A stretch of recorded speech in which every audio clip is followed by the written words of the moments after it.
사랑하는 여러분, 오늘 하루도 주님의 평안 안에서 시작하셨는지요?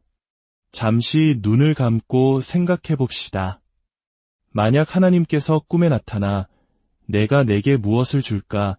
너는 구하라 하고 단 한 가지 소원을 들어주겠다고 약속하신다면 여러분은 무엇을 구하시겠습니까?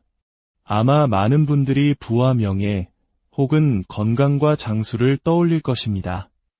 우리 삶에 꼭 필요한 것들이니까요.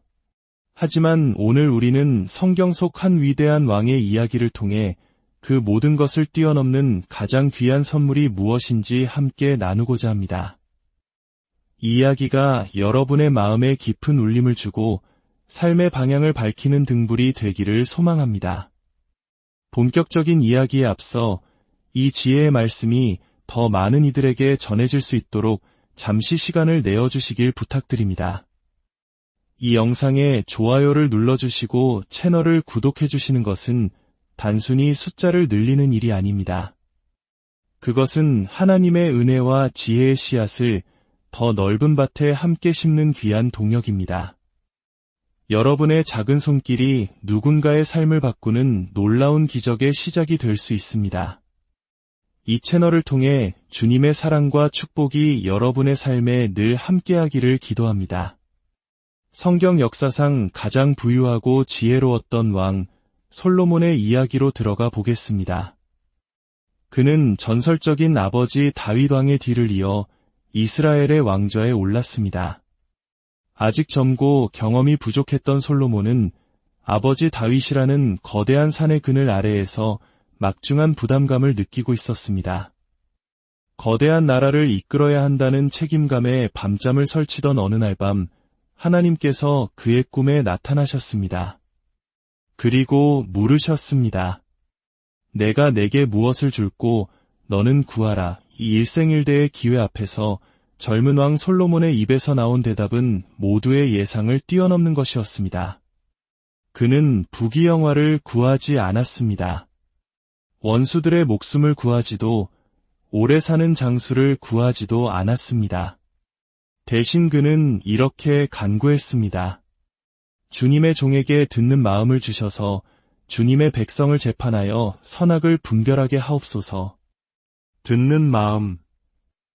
히브리어 원문으로는 레브 쇼메아, 즉 경청하는 마음을 의미합니다. 이것이 바로 지혜의 본질입니다.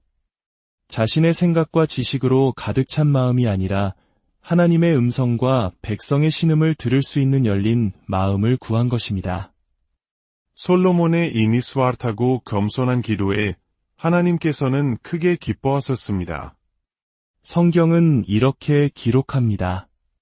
솔로몬이 이것을 구하매 그 말씀이 주의 마음에 든지라. 하나님께서는 솔로몬의 기도를 들으시고 그가 구한 지혜, 즉 선악을 분별하는 총명한 마음을 주셨습니다.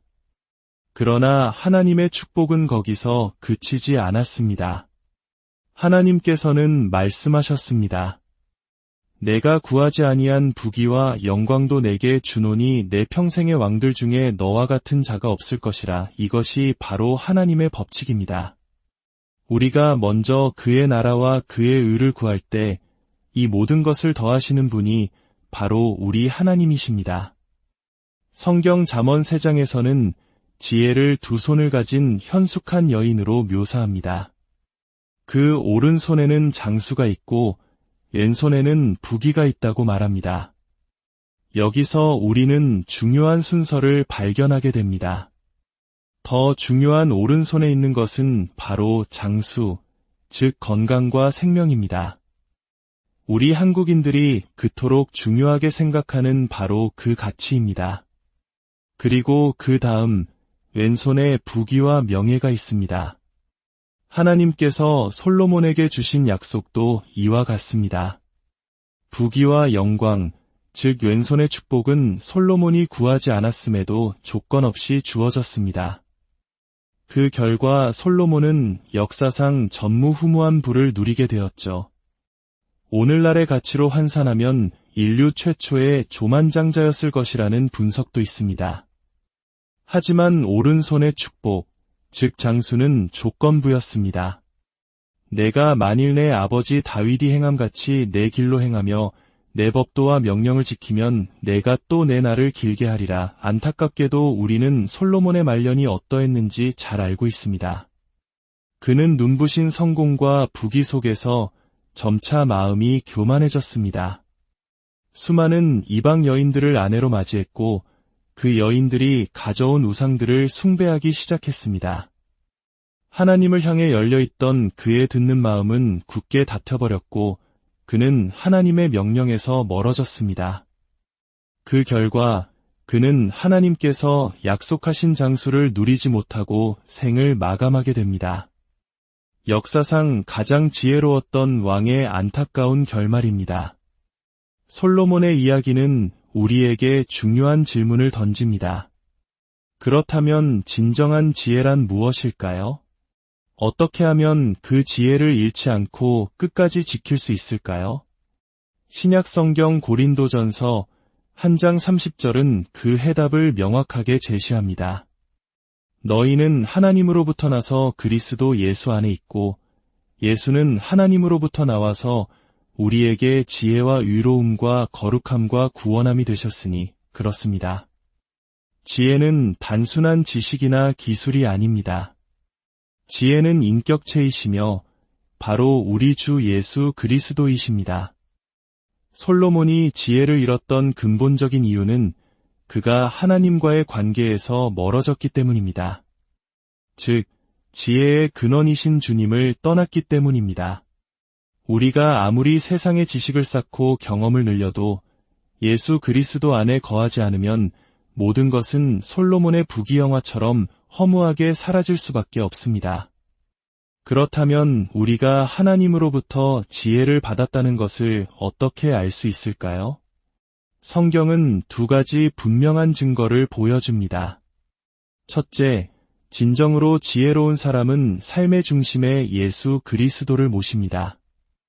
솔로몬이 꿈에서 깨어난 뒤 가장 먼저 한 일은 예루살렘으로 달려가 언약궤 앞에 서서 번제와 화목제를 드린 것이었습니다. 언약궤는 구약시대의 하나님의 임재, 즉 예수 그리스도를 상징하는 가장 중요한 성물이었습니다. 지혜를 얻은 그는 그 무엇보다 하나님과의 교제를 소중히 여겼던 것입니다. 여러분의 삶은 어떻습니까? 여러분의 생각과 대화, 시간의 중심에 주님이 계십니까? 둘째, 진정한 지혜는 우리를 더욱 겸손하게 만듭니다. 솔로몬은 하나님께로부터 세상 그 누구보다 뛰어난 지혜를 받았지만 그는 결코 독단적으로 나라를 다스리지 않았습니다. 열왕기상 4장을 보면 그는 왕이 되자마자 각 분야를 책임질 신하와 조언자들을 세웠습니다. 제사장, 서기관, 사관, 군대 지휘관 등 유능한 인재들을 곁에 두고 그들의 조언을 구했습니다. 이것이 바로 지혜의 증거입니다. 진정한 지혜는 나 홀로가 아닌 우리 함께로 나아가게 합니다. 자신의 한계를 인정하고 영적인 지도자와 믿음의 공동체 안에서 기꺼이 조언을 구하고 함께 기도하는 사람, 그 사람이 바로 지혜로운 사람입니다. 사랑하는 여러분, 세상은 우리에게 더 많은 부, 더 높은 명예를 좇으라고 속삭입니다. 하지만 오늘 솔로몬의 이야기를 통해 우리는 깨닫습니다.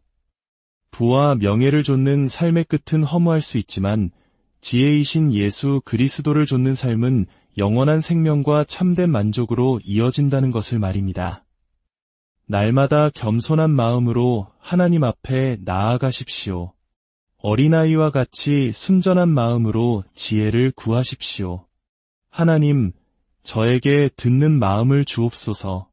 주님의 음성을 듣고 제 삶의 모든 영역에서 선악을 분별하며 주님의 뜻대로 행할 수 있는 지혜를 주옵소서. 이렇게 간절히 기도할 때 하나님께서는 여러분이 구한 지혜는 물론 구하지 않은 모든 좋은 것들로 여러분의 삶을 풍성하게 채워주실 것입니다.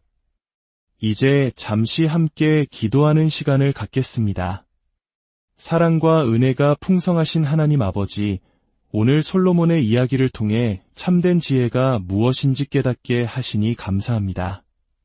세상의 헛된 것을 구하지 않고 오직 주님의 음성을 듣는 마음을 구했던 솔로몬처럼 우리도 날마다 주님의 지혜를 간구하게 하옵소서.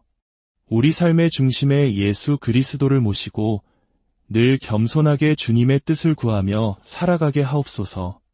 이 말씀을 듣는 모든 이들의 삶 가운데 주님의 지혜가 강물처럼 흘러넘쳐 그들의 가정과 직장과 모든 관계 속에서 하나님의 영광이 드러나게 하옵소서.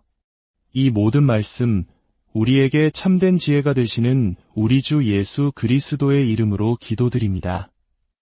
아멘. 주님의 평안이 여러분과 늘 함께하기를 축복합니다.